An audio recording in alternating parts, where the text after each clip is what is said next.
ನುಗ್ಗೆ ಸೊಪ್ಪಲ್ಲಿ ಮಾಡಿದ ಗಟ್ಟಿ ಇವತ್ತಿನ ರೆಸಿಪಿ. ತರಕಾರಿ ಅಥವಾ ಕೋಳಿ ಸಾರು ಅಥವಾ ಚಟ್ನಿಯೊಟ್ಟಿಗೆ ಇದು ತಿನ್ನಲಿಕ್ಕೆ ತುಂಬ ರುಚಿಯಾಗಿ ಬರ್ತದೆ. ಹಾಗೆಯೇ ಅದರೊಟ್ಟಿಗೊಂದು ಚಟ್ನಿ ಸಹ ಹೇಗೆ ಮಾಡೋದೆಂದು ತೋರಿಸ್ಕೊಟ್ಟಿದ್ದೇನೆ. ನಮಸ್ತೆ ಫ್ರೆಂಡ್ಸ್, ಗುಡ್ ಫುಡ್ ಲ್ಯಾಂಡ್ ಚಾನಲ್ಗೆ ನಿಮಗೆಲ್ಲರಿಗೂ ಆತ್ಮೀಯ ಸ್ವಾಗತ. ಇದು ನೋಡಿ ಕುಚ್ಚಲಕ್ಕಿ 2 ಲೋಟ ನಾನು ತೆಗೆದುಕೊಂಡಿದ್ದೇನೆ. ಕುಚ್ಚಲಕ್ಕಿ ಇದನ್ನೊಂದು 3-4 ಸಲ ಚೆನ್ನಾಗಿ ತೊಳೆದು ನಾನು ನೆನೆ ಹಾಕಿದ್ದೇನೆ 6 ಗಂಟೆ. ಇದು ಕಪ್ಪು ಕುಚ್ಚಲಕ್ಕಿ, ಕಜೆ ಅರಿ ಅಂತ ಹೇಳ್ತೇವೆ ನಾವು. ಈಗ ಒಂದು ಮಿಕ್ಸಿ ಜಾರಿಗೆ ಹಾಕ್ತಾ ಇದ್ದೇನೆ. ನಾನು 2 ಲೋಟದಲ್ಲಿ 1 ಲೋಟದಷ್ಟು ಹಾಕ್ತೇನೆ ಈಗ ಮೊದಲು.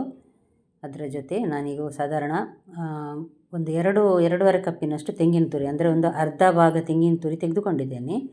ಅದರಲ್ಲಿ ಅರ್ಧ ಈಗ ಹಾಕಿದ್ದೇನೆ ನಾನು. ಮತ್ತು ಮುಳುಗುವಷ್ಟು ನೀರು ಹಾಕಿ ಇದನ್ನು ರವೆ ಆಗುವಷ್ಟು ರುಬ್ಬಬೇಕಿದನ್ನು. ನೋಡಿ, ಉಪ್ಪು ಹಾಕಿದ್ದೇನೆ. ಈಗ ಇದನ್ನು ಸ್ವಲ್ಪ ನೀರುಂಟ ನೋಡಿ ನಾನು ಇದನ್ನು ರುಬ್ಬಿದೆ. ನೋಡಿ, ಇಷ್ಟು ಗಟ್ಟಿ ಆದರೆ ಸಾಕು. ರವೆ ಅಷ್ಟಿದೆ ಇದೀಗ, ನುಣ್ಣಗಾಗಲಿಲ್ಲ. ಇದನ್ನು ಈಗ ಇನ್ನೊಂದು ಬೇರೊಂದು ಪಾತ್ರೆಗೆ ಹಾಕ್ತಾ ಇದ್ದೇನೆ ನಾನು. ನೀವಿನ್ನೂ ನನ್ನ ಚಾನಲನ್ನು ಸಬ್ಸ್ಕ್ರೈಬ್ ಮಾಡಿಲ್ಲ ಅಂದರೆ ದಯವಿಟ್ಟು ಸಬ್ಸ್ಕ್ರೈಬ್ ಮಾಡಿ, ಹಾಗೂ ನಿಮ್ಮ ಫ್ಯಾಮಿಲಿ ಫ್ರೆಂಡ್ಸಿಗೆ ಇಷ್ಟ ಆದರೆ ಶೇರ್ ಮಾಡಿ, ಲೈಕ್ ಮಾಡೋದನ್ನು ಖಂಡಿತ ಮರಿಬೇಡಿ. ನೋಡಿ, ಇನ್ನೊಂದು ಸಲ ಉಳಿದ ಅಕ್ಕಿಯನ್ನು ತೆಂಗಿನ ತುರಿ ಮತ್ತು ಉಪ್ಪಿನ ಜೊತೆ ಗ್ರೈಂಡ್ ಮಾಡಿ ನೋಡಿ ಈಗ ಹಾಕಿದ್ದೇನೆ. ನುಗ್ಗೆ ಸೊಪ್ಪನ್ನು ಚೆನ್ನಾಗಿ ತೊಳೆದು ರೆಡಿ ಮಾಡಿ ಇಟ್ಕೊಂಡಿದ್ದೇನೆ ನಾನೀಗ. ಒಂದು 2 ಹಿಡಿಯಷ್ಟಾಗ್ತದೆ ಇದು ನುಗ್ಗೆ ಸೊಪ್ಪು.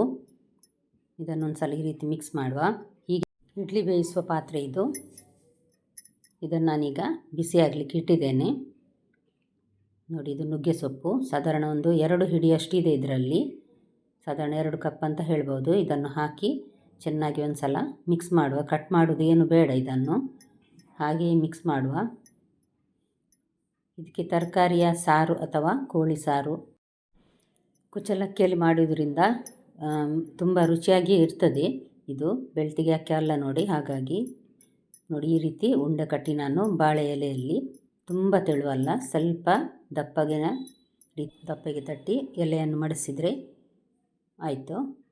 ನೋಡಿ, ಈ ರೀತಿ ಮಡಿಸಿ ಎಲ್ಲವನ್ನು ನಾನೀಗ ರೆಡಿ ಮಾಡ್ತಾ ಇದ್ದೇನೆ. ಇದೊಂದು ಸಾಧಾರಣ 20-25 ನಿಮಿಷ ಬೇಕಾಗ್ತದೆ ಬೇಯಲಿಕ್ಕೆ. ಒಂದು 25 ನಿಮಿಷ ನಾನು ಮಧ್ಯಮ ಉರಿಯಲ್ಲಿಟ್ಟು ಬೇಯಿಸ್ತೇನೆ. ಮೊದಲೊಂದು 10 ನಿಮಿಷ ನಾವು ಜೋರು ಉರಿಯಲ್ಲಿ ಬೇಯಿಸಬೇಕಾಗ್ತದೆ. ಮತ್ತು ಒಂದು 15 ನಿಮಿಷ ಮೀಡಿಯಮ್ ಹೀಟಲ್ಲಿ ಬೇಯಿಸಿದರೆ ನಡೀತದೆ. ಈಗ ನೋಡಿ, ನೀರು ಬಿಸಿಯಾಗಿದೆ. ನಾನೀಗ ಇಡ್ಲಿ ಹಬೆಯ ಪಾತ್ರೆಗೆ ಇದನ್ನು ಇಡ್ತಾ ಇದ್ದೇನೆ. ನೋಡಿ, ಮೊದಲೊಂದು ಸಲ ಒಂದು 3 ಇಡ್ತೇನೆ ಇದರಲ್ಲಿ. ನಂತರ ಇದು ಒಂದು ಸಲ ಚೆನ್ನಾಗಿ ಬಿಸಿ ಆಗಲಿ, ಅಂದರೆ ಬೇಯಬೇಕು. ಸ್ವಲ್ಪ ಬೆಂದ ಮೇಲೆ ಅದರ ಮೇಲಿಂದ ಉಳಿದದನ್ನು ಸಹ ಇಡ್ತೇನೆ ನಾನು. ಒಂದು 5-6 ನಿಮಿಷದಲ್ಲಿ ನೋಡಿ ಈ ರೀತಿ ಚೆನ್ನಾಗಿ ಬಿಸಿ ಆಗ್ತದೆ. ಅದರ ನಂತರ ಈ ರೀತಿ ನಾವು ಇಡ್ತಾ ಹೋಗುವ. 2 ನಡುವೆ 1 ಹಾಗೆ ಇಟ್ಟು 25 ನಿಮಿಷ 25 ಮಿನಿಟ್ಸ್ ಬೇಯಿಸುವ ನಾವಿದನ್ನು. ನೋಡಿ, ಎಲ್ಲ ಇಟ್ಟಾಯ್ತು. ಈಗ ಮುಚ್ಚಳ ಮುಚ್ಚಿ ಬೇಯಲಿಕ್ಕೆ ಇಟ್ಟೆ ನಾನು. ಈಗ ನಾವು ಇದಕ್ಕೆ ಬೇಕಾದ ಚಟ್ನಿಯನ್ನು ರೆಡಿ ಮಾಡುವ. ನೋಡಿ, 25 ನಿಮಿಷದ ನಂತರ ನಾನು ಇದನ್ನು ತೆಗಿತೇನೆ. ನೋಡಿ, ಎಷ್ಟು ಚೆನ್ನಾಗಿ ಬಂದಿದೆ ನೋಡಿ. ಇದನ್ನಿನ್ನು ಕಟ್ ಮಾಡಿ ನೋಡಿ. ಸ್ವಲ್ಪ ತಣ್ಣಗಾದ ಮೇಲೆ ಕಟ್ ಮಾಡಿದರೆ ಚಾಕುಗೆ ಅದು ಅಂಟಿ ಬರುವುದಿಲ್ಲ, ಇಲ್ಲಾಂದರೆ ಸ್ವಲ್ಪ ಅಂಟಿ ಬರ್ತದೆ. ನೋಡಿ, ನಾನೀಗ ನಿಮಗೆ ತೋರಿಸ್ಲಿಕ್ಕೋಸ್ಕರ ಸ್ವಲ್ಪ ಬಿಸಿ ಇರುವಾಗಲೇ ಕಟ್ ಮಾಡಿದ್ದೇನೆ ನಾನು. ನೋಡಿ, ಇಷ್ಟು ತೆಳು ಇದ್ದರೆ ಸಾಕು. ಕುಚ್ಚಲಕ್ಕಿ ಹಾಕಿರೋದ್ರಿಂದ ಒಳ್ಳೆ ರುಚಿ ಕೊಡ್ತದೆ ಈ ಗಟ್ಟಿ. ಇದೇ ರೀತಿ ಗಟ್ಟಿ ಮಾಡಿ ನಾವು ಮಸಾಲೆ ಸಾಮಾನೆಲ್ಲ ಕಡಿದು ಸಹ ಒಂದು ರೀತಿಯ ಅಡ್ಡೆ ಮಾಡ್ತೇವೆ ನಾವು. ಈಗ ಚಟ್ನಿ ಹೇಗೆ ಮಾಡೋದೆಂದು ನೋಡುವ. ಒಂದು ಕಾಯಿ ಮೆಣಸು, ಸ್ವಲ್ಪ ಕೊತ್ತಂಬರಿ ಸೊಪ್ಪು ಮತ್ತು ಕೊತ್ತಂಬರಿ ದಂಟು, ಅರ್ಧ ಚಮಚ ಜೀರಿಗೆ, ದೊಡ್ಡ ತುಂಡು ಶುಂಠಿ ತೆಗೆದುಕೊಂಡಿದ್ದೇನೆ ನಾನು.